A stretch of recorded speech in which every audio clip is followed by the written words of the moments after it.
How to upload images in Google Gemini Advanced. If you would like to upload images on Google Gemini, whether you're on the free version or paid version doesn't really matter, because unlike ChatGPT, Gemini does allow you to upload images even if you are on the regular Gemini version.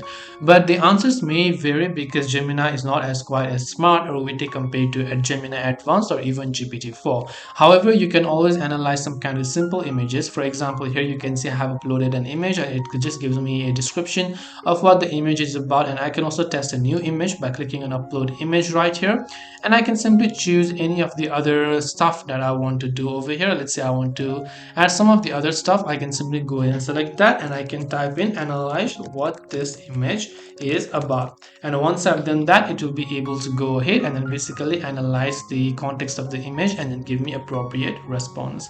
I hope that this video helped you. If you have got any questions, queries, or doubts, feel free to also leave them down in the comment section.